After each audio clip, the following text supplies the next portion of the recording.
Good day. Welcome back to our YouTube channel. So if you're new here, my name is Tifla, and I hope after watching this you will subscribe to our channel, and I promise that we'll keep on bringing you content that you enjoy and that will help you pass your exams. So we did 2 lessons on momentum, and this is the final lesson 3, before we can handle the questions, right? So I hope you also enjoy this one. It's on impulse. So on the last lesson we handled this. On the first lesson actually we handled Newton's second law in terms of momentum, and on lesson 2 we handled the law of conservation of linear momentum. So there are some of the tricks that I want to show you here. So if you're having 2 objects that are involved in a collision, right, there's something that you must always remember. So as we said, the time of contact is always the same. So the time of contact between these 2 objects will always be the same. And we also said that the F net acting on this object is also the same, but in opposite direction. So sometimes they can give you the F net acting on this object, or you can be having or the quantities needed to calculate the F net acting on this object. So you must always remember that F net acting on this object, remember the first thing that you do, you choose the direction, right? So if maybe your right is positive and your left is negative, and you are told that the F net acting on this object, perhaps maybe like, let's say it's 50 newtons, right? So the F net acting on this object, obviously to act towards that way, right? So it means that it is a positive one.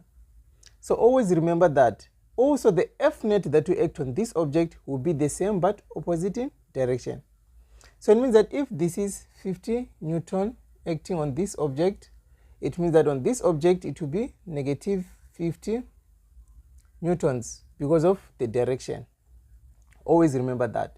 If 2 objects are involved in a collision and it is an isolated system, time is the same, F net is the same, but opposite in direction.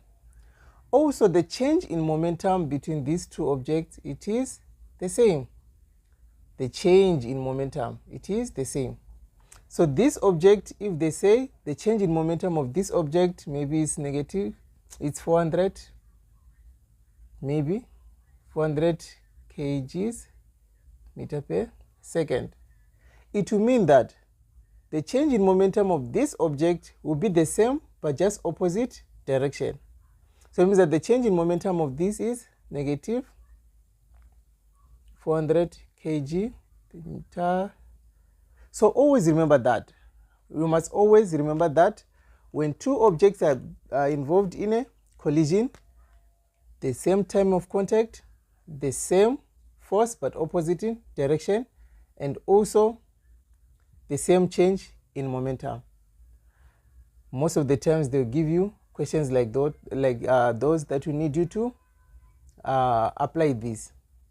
They'll give you details of another object and they will not give you details of another object, but they will ask you questions on that other object.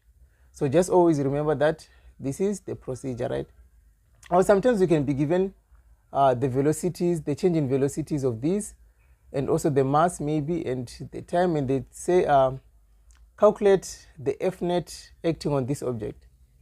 So you just use this object to calculate the F net, and after that you just change the direction and it will be the F net of this other object. So these are the things that we did previously. I was just enlightening this part so that you don't forget, and also you use this to your favor, right? So let's move to impulse. So according to Newton's second law in terms of momentum, we have this. So if you multiply both sides by change in time, we can have something that is like this, right? So this, after multiplying both sides, we have something that is called the impulse momentum theorem, right? The impulse momentum theorem.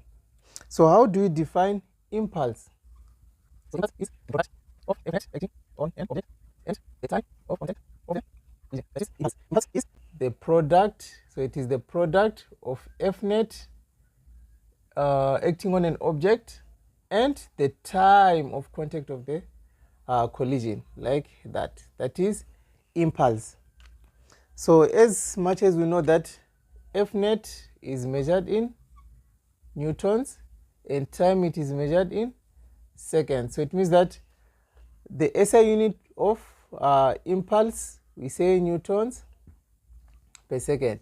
So still also here, remember that your directions are also still very important when you are working with this. So that's how we can calculate impulse, or you can just expand this by saying F net is equals to mass velocity final minus velocity initial, like that. It's still the same thing. So I want to explain something on impulse that will help you greatly when you are doing your calculations. So can you see that these sides are equal, this side and this side, right? So it means that if they say calculate the impulse of an object, you can say impulse is equals to F net change in time. You can calculate impulse using this formula, where you are having the F net and also the time. Also remember that the direction is still important, right? If you have chosen your right to be positive, left to be negative, always remember that impulse also, you mention the direction, right? So after finding it negative, you just mention the direction that it is going, right? So also, this is equivalent to that. So also to calculate impulse, if you are not having F net, maybe, you can also calculate impulse using the change of momentum of the object. So in other words, the change of in momentum of the object is equivalent to impulse. So these are two ways that you can use to calculate the impulse of the object, just like that. So I want us to take a look at this as well, right? So sometimes you can be asked, so these questions now, they are just the questions that are worth maybe 2-3 marks out of the whole of the question paper, right? So safety in collisions. So we know that the force acting on an object can cause a great impact, mostly when there is a collision, right? So they can ask you about ways in which you can decrease this F net acting on an object.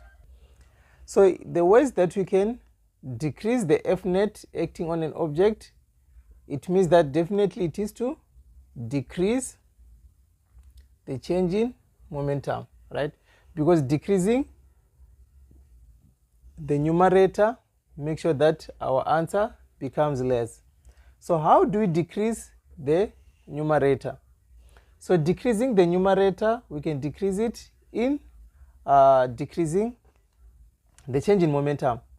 So how do we decrease the change in momentum? So we know that the change in momentum is equals to mass Vf minus V initial, right? So maybe let's say we cannot affect the V initial, but the V final, mostly to decrease this, it means that the V final, it must be less so that this change in momentum won't be very big.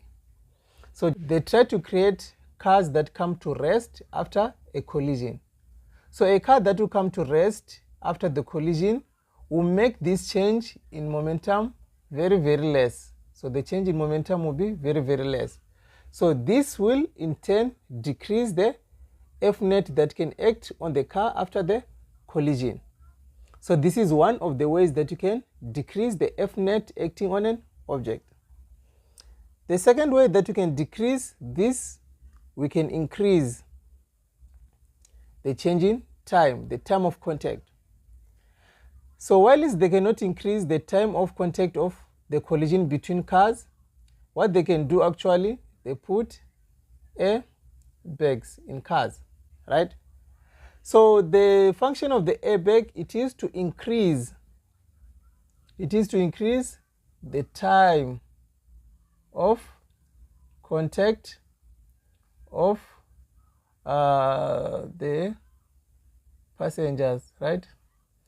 So if this airbag increases the time, the moment that you get involved in a collision, that airbag will inflate like at a slow rate, so that the time of contact of you and that airbag becomes very, very large, and then that will decrease the F-net acting on you, right? In other words, that will save you from many injuries. So these are the ways that we can decrease the F-net that is acting on an object, just like that. So let's take a look at this question. They said a stationary 160-gram ball, so this is our mass, is hit, and this is the initial velocity because it is stationary, so it's equals to 0. Is hit by a kid. The ball is hit with a force of 200 newtons. The kid is in contact with the ball for 0.05 seconds. So this is our time. So the first question says, what impulse is provided to the ball, right? So in this case, you can see that we're having the force and we're having the time. So we can just say impulse is equals to F-net and changing time, right? So what is our impulse? That will be 200 multiplied by 0.05.